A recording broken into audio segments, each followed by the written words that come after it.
Бірінші сыныпта оқитын бала әлем картасын қызықтап қарап отырды.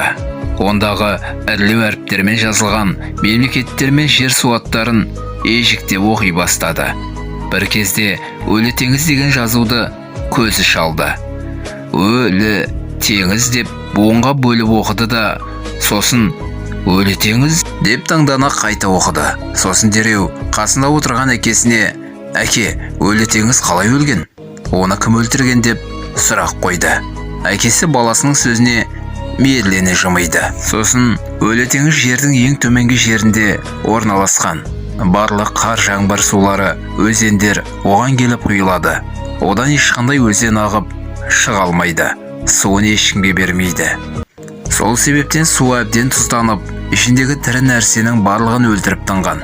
Онда балықтар да, балдыр да өмір сүре алмайды. Суын адам іше алмайды. Ол өзі алуды біледі де, беруді білмейді.